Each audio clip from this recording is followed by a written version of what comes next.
तो आज क्या पढ़ना है? कारकों के बारे में पढ़ना है जिन पर किसी चालक का प्रतिरोध निर्भर करता है। ठीक है, वो फैक्टर्स कौन कौन से हैं जिन पे डिपेंड है रेजिस्टेंस। रेजिस्टेंस बता पढ़े थे, जो करंट का विरोध करे, उसको रोके, वही क्या होता है? रेजिस्टेंस होता है। तो मान लो ये किन किन चीज़ों से घटेगा या बढ़ेगा वो चीज़ें पढ़ेंगे। तो पहली चीज़ दी गई है लंबाई, दूसरी चीज़ दी गई है क्षेत्रफल, तीसरी चीज़ दी गई है पदार्थ की प्रकृति, नेचर ऑफ मटेरियल, और चौथी चीज़ दी गई है तापमान। ठीक है, ये चार चीज़ें हैं, तो एक एक करके समझेंगे। ये जो ऊपर की दो चीज़ें हैं, लंबाई और क्षेत्रफल, इनसे तो एक फॉर्मूला अलग से निकल जाता है। ठीक है, और प्रकृति और टेम्परेचर, इनसे फार्मूला नहीं बनता है, लेकिन ये भी इन पे भी डिपेंड करता है रेजिस्टेंस घटेगा या बढ़ेगा, टेम्परेचर पे भी और नेचर पे भी। तो लंबाई समझते हैं क्या होगा। जैसे मान लीजिए यहाँ पे कोई वायर है। ठीक है, एक ये वायर है और एक दूसरी ये वायर है। ठीक है, तो मान लेते हैं इस वायर के हर 1 सेंटीमीटर में मान लेते हैं 1 ओम का रेजिस्टेंस है। हर 1 सेंटीमीटर में मान लेते हैं 1 सेंटीमीटर, या फिर मान लेते हैं 0.5 सेंटीमीटर में 1 ओम का। तो 1 ओम का मान लीजिए 0.5 यहाँ तक आएगा, फिर 0.5 यहाँ तक आएगा। तो 1 ओम ये हो गया और 1 ओम ये हो गया, तो टोटल रेजिस्टेंस कितना हो गया? 2 ओम हो गया। तो सेम अब जब ये दूसरी वायर है तो इसमें भी हर आधे सेंटीमीटर में, ठीक है, 0.5 सेंटीमीटर में 1 ओम का रेजिस्टेंस होगा। तो एक एक एक एक एक करके 5 ओम का रेजिस्टेंस। तो मतलब क्या, अगर लेंथ छोटी है तो रेजिस्टेंस कम है, अगर लेंथ बढ़ा दोगे तो रेजिस्टेंस भी बढ़ जाएगा। तो यानी कि लेंथ को बढ़ाओगे तो रेजिस्टेंस भी बढ़ेगा, और लेंथ को घटाओगे तो रेजिस्टेंस भी घटेगा। तो इसका मतलब क्या है, ये जो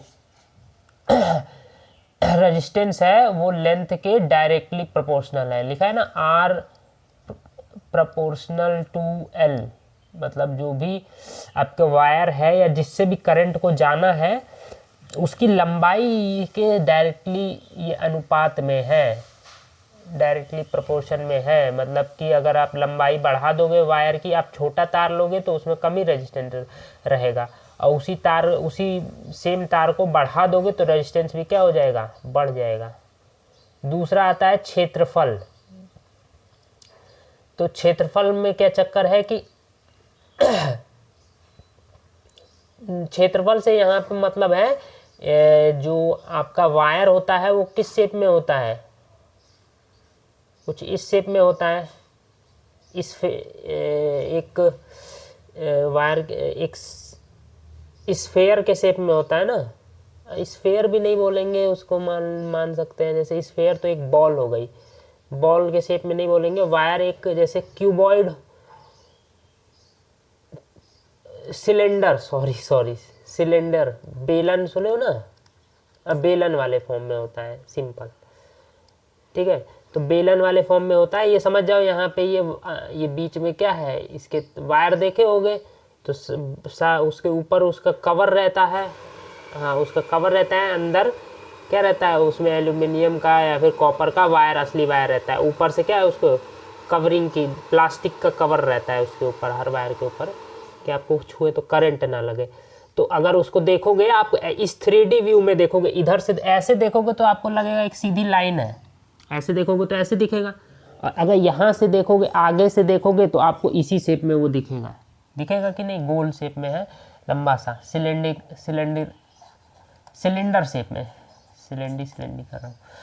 तो इसमें जो है सिलेंडर का जो बोलते हैं क्रॉस सेक्शन, ये जो आगे वाला हिस्सा है इसी को बोलते हैं क्रॉस सेक्शन। क्या बोलते हैं? बताए थे इससे पहले भी, कुछ पढ़ा रहे थे तब इसी चैप्टर में, अनुप्रस्थ काट। तो क्रॉस सेक्शन में मतलब एरिया की जो बात की जा रही है वो क्रॉस सेक्शन के एरिया की बात की जा रही है, एरिया ऑफ क्रॉस सेक्शन। ये मुझे पूरे वायर का जो जितना भी लंबा छोटा वायर है उसके एरिया से मतलब नहीं है, बस एक क्रॉस सेक्शन मुझको चाहिए।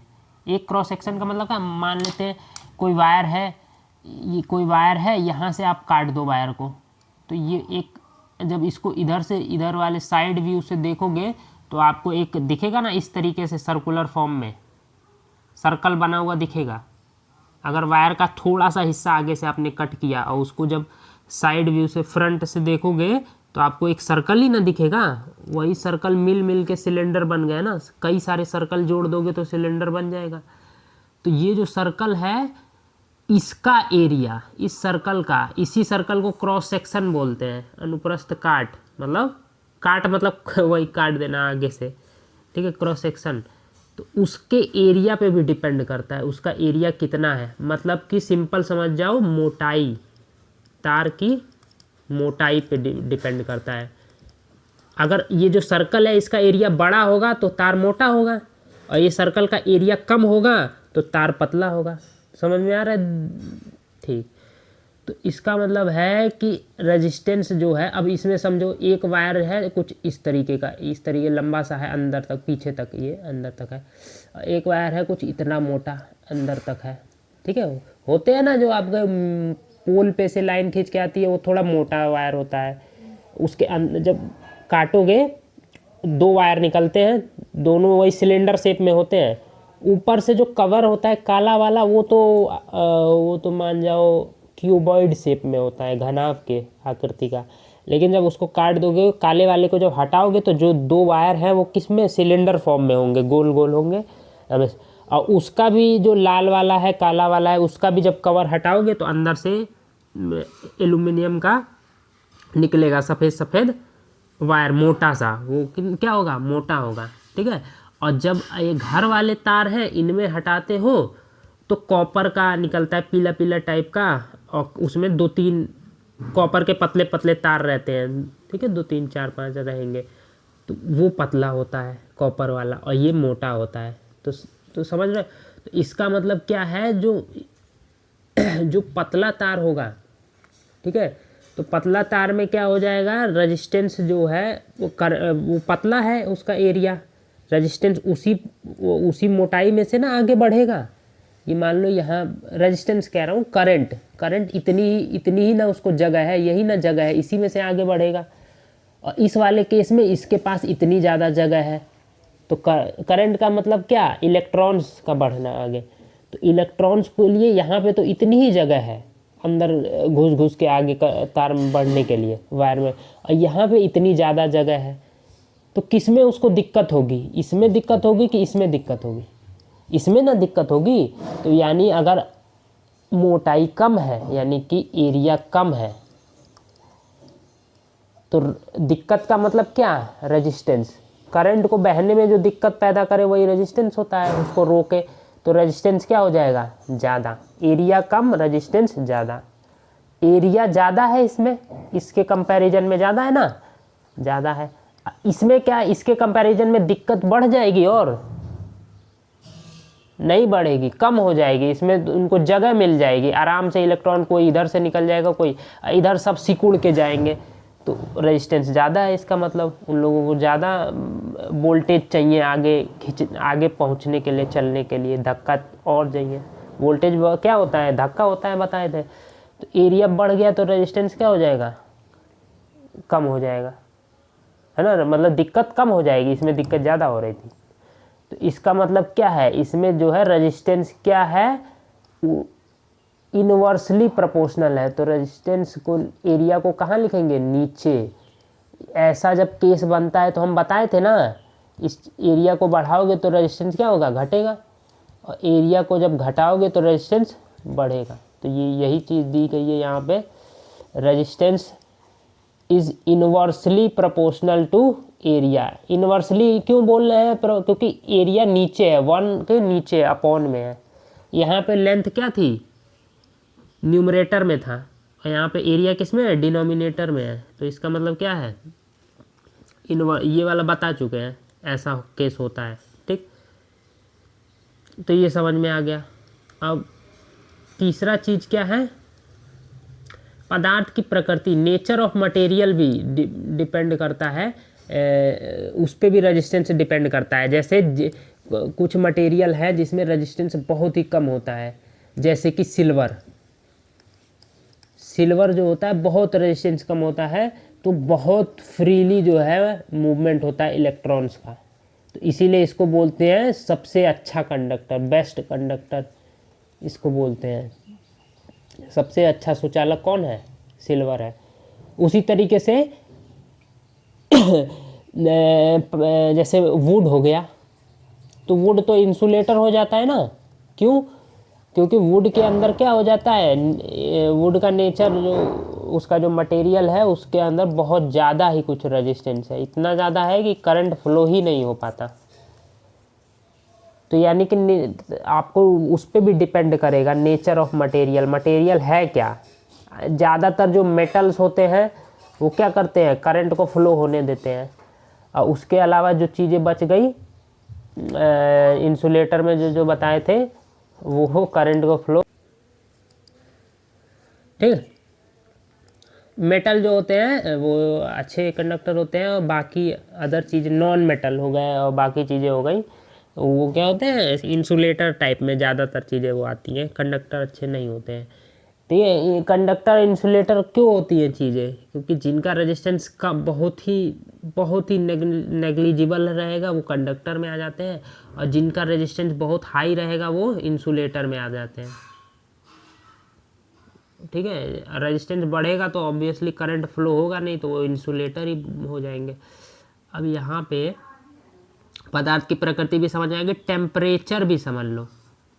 ठीक है, टेम्परेचर भी सिंपल, ये नॉर्मल केस में समझो कि जिस दिन ज़्यादा तेज धूप निकली होती है, तुम को काम करने का मन करता है बाहर धूप में जाके कि ये कर दें वो कर दें, नहीं ना, मन करता है कि अंदर ही रहो।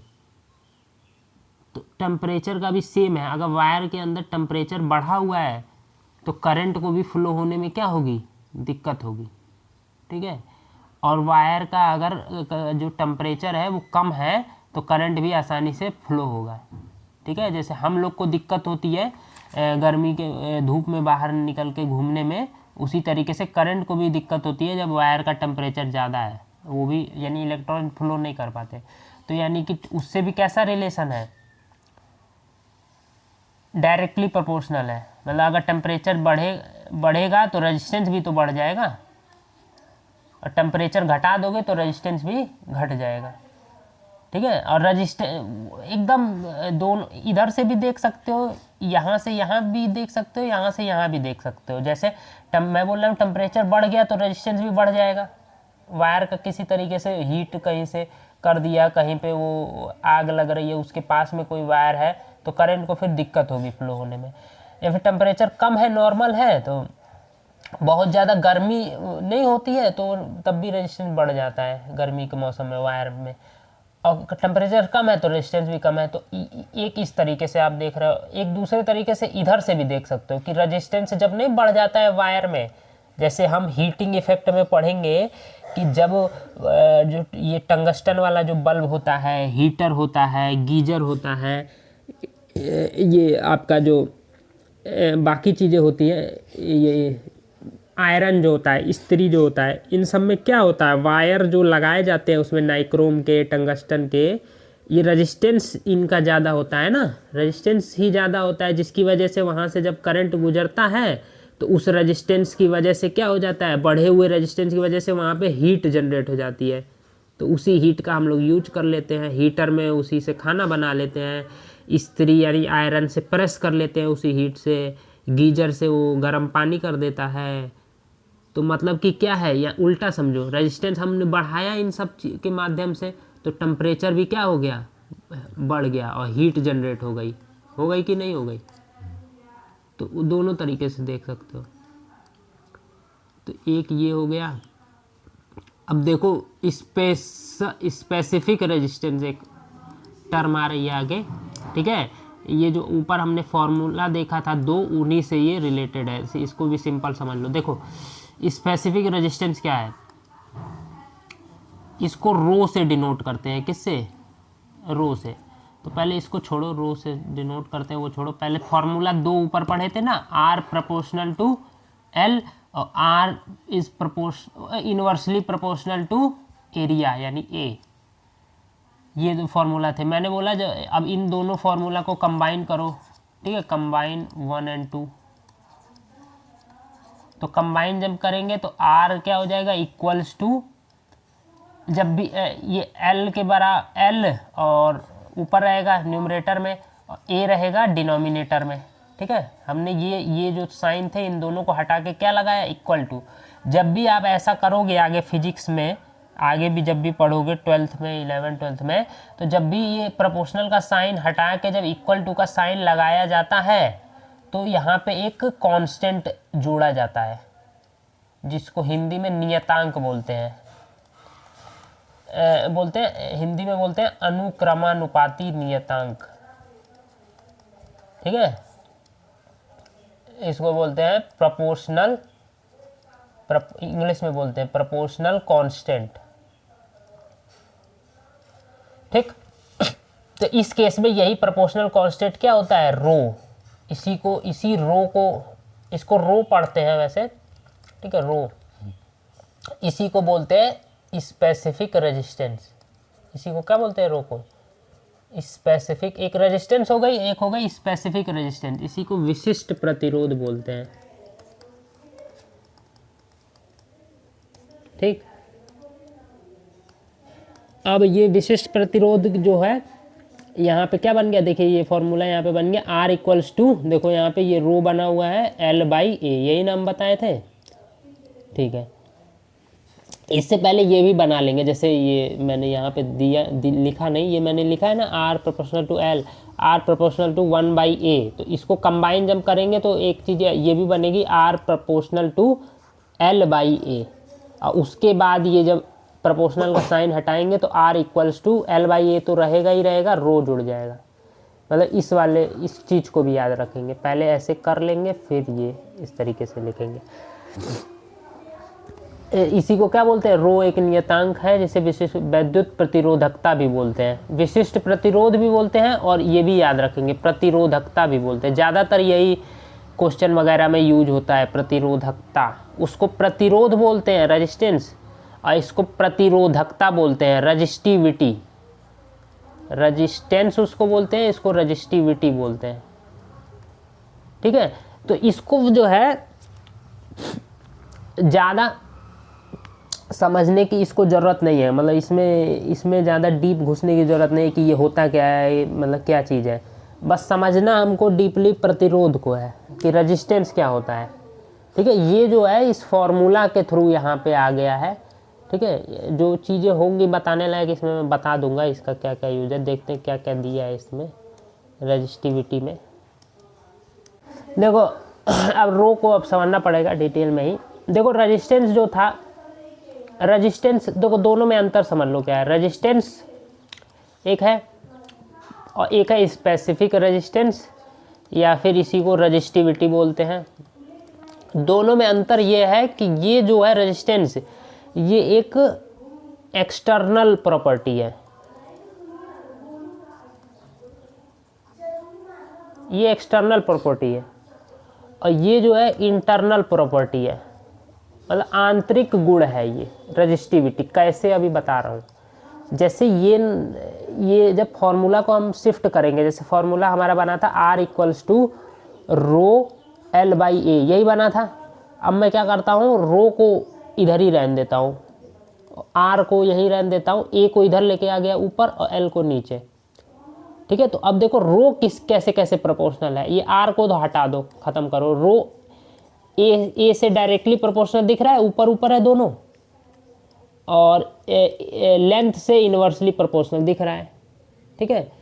इसका मतलब है कि एरिया बढ़ाओगे तो रो बढ़ेगा, जो आपकी मोटाई है वो बढ़ाओगे तो रो बढ़ेगा, और जो लेंथ है उसको बढ़ाओगे तो रो घटेगा।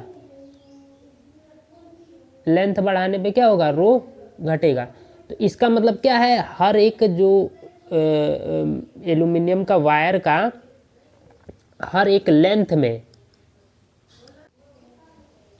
ठीक है, मतलब कहने का मतलब ये जो मोटाई है ये एक मतलब रजिस्टिविटी एक आंतरिक गुण है, मतलब उसका एरिया बढ़ाने पे उसके साथ ये भी बढ़ता रहता है, ठीक है। लेकिन लंबाई बढ़ाने से उसका कोई फ़र्क नहीं, मतलब वो जुड़ता नहीं है, वो ऐसा गुण है जो मतलब जैसे क्या बोलते हैं, जैसे किसी चीज़ का मीठापन, जैसे हम कोई भी मिठाई खाएंगे तो ऐसा थोड़े ना होगा कि जैसे कोई सेम तरीके की मिठाई खा रहे हैं, ठीक है, एक ही हलवाई ने बनाई है, तो हमको उसका जो मीठापन है वो एक लड्डू खाया उसमें भी वही उसी तरीके का मीठापन लगेगा, दूसरा लड्डू खाया उसी तरीके का लगेगा, तीसरा लड्डू खाया उसी तरीके का लगेगा, तो उसका मीठापन तो सेम ही है ना, ठीक है। लेकिन अगर मैं बोलूँ मैंने एक लड्डू खाया होता तो मेरे अंदर कितना शुगर गया होता, और मैंने 10 लड्डू खाए होते तो कितना शुगर गया होता, 10 लड्डू में ज़्यादा शुगर जाता ना। तो सेम उसी तरीके से ये जो मैंने बोला शुगर कितना गया उसको रिलेट कर लो रजिस्टेंस से, और कितना लड्डू की मीठापन है उसको रिलेट कर दो रजिस्टिविटी से। मतलब कहने का मतलब ये है कि वायर जो मेरा है ये इतना लंबा वायर है, तो ये जो रजिस्टिविटी है ये खाली आपका जो क्रॉस सेक्शन है उसके एरिया बढ़ाओगे घटाओगे वो गुण है, मीठापन टाइप का है, वो उस पर डिपेंड करेगा। लेकिन जो रजिस्टेंस मतलब रो, और जो रजिस्टेंस है वो जुड़ता जाएगा, यहाँ का रजिस्टेंस यहाँ का सब जुड़ जुड़ जुड़ के हो जाएगा रजिस्टेंस। तो मैंने बोला ना शुगर जो अमाउंट में आपने जो कंज्यूम किया तो वो जोड़ोगे ना, आपने एक लड्डू खाया कि 10 लड्डू, तो 10 लड्डू का सारा जुड़ेगा ना। लेकिन इसमें जो है लेंथ का कोई फ़र्क नहीं पड़ता है, ठीक है। लेंथ बढ़ाते जाओ तो ऐसा होगा कि कम होगा और कम होता जाएगा, ठीक है, रजिस्टिविटी, ठीक है ना। मतलब आपको जैसे लड्डू खाते रहते हो तो एक टाइम ऐसा आता है कि आपको अच्छा लगना कम हो जाता है, मीठापन ही ख़त्म हो जाता है, होता है कि नहीं। तो सेम यहाँ पे भी है, रजिस्टिविटी में भी क्या होगा, ये खाली इसीलिए मैंने बोला इंटरनल प्रॉपर्टी है, मतलब कि आंतरिक गुण है कि वो जो क्रॉस सेक्शन है उसके एरिया बढ़ाने पे वो रजिस्टिविटी वाला गुण बढ़ रहा है, और एरिया कम होने पे घट रहा है, तो डायरेक्टली प्रोपोर्शनल है एरिया से। अगर नहीं समझ में आया हो रजिस्टिविटी वाला तो इसको छोड़ मतलब समझना जरूरी नहीं है, लेकिन रेजिस्टेंस को समझना मतलब मेन चीज़ है, ठीक है। अब मतलब इतना समझ में आया हो तो सही, नहीं आया हो रजिस्टिविटी का तो छोड़ सकते हो। अब बस जो ये है, ये जो टेबल है और ये जो यूनिट है इसकी ओम मीटर, ये याद रख सकते हो। ओम मीटर आएगा कैसे, देखो रेजिस्टेंस हमको किसका निकालना है, रो का निकालना है ना, रजिस्टिविटी की यूनिट निकालनी है, तो फॉर्मूला होता है RA/L। तो R का क्या होता है, ओम, यूनिट ओम होती है, और एरिया का क्या होता है मीटर स्क्वायर, और लेंथ का क्या होता है मीटर। तो मीटर से ये 1 मीटर कट जाएगा ना यहाँ से, तो ओम मीटर बचेगा, क्या बचेगा, तो रो का जो यूनिट हो जाएगा वो क्या हो जाएगा, ओम मीटर। ये यूनिट याद कर लेना।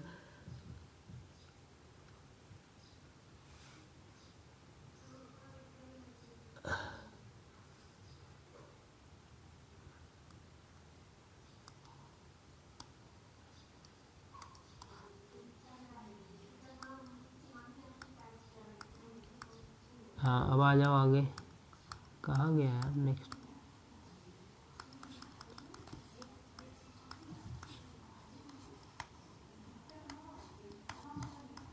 अब ये जो टेबल है इसमें रजिस्टिविटी दी गई है 20 डिग्री सेंटीग्रेड पे चालकों की दी गई है, फिर ये मिश्र धातुओं की दी गई है, ठीक है। चालक तो जानते हो कंडक्टर को बोलते हैं,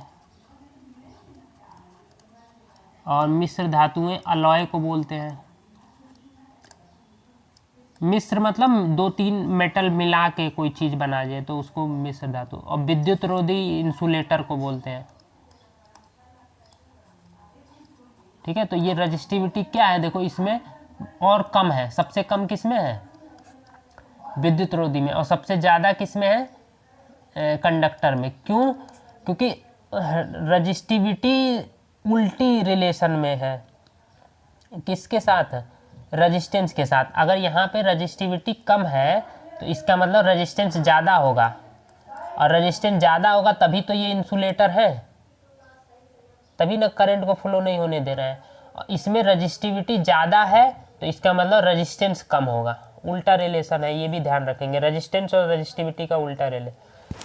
और जब ये कम हो गई रेजिस्टेंस तो करंट आसानी से फ्लो होगा, इसीलिए वो कंडक्टर है। क्यों दोनों आपस में उल्टे हैं, फॉर्मूले से समझ में आएगा। R equals to rho L by A है और rho equals to R A by L है, तो उल्टा उल्टा है कि नहीं। यहाँ पे रेजिस्टेंस में L बाई ए है और रो में A बाई एल है, तो इसीलिए ये दोनों आपस में क्या हो जाएंगे, इनवर्सली हो जाएंगे।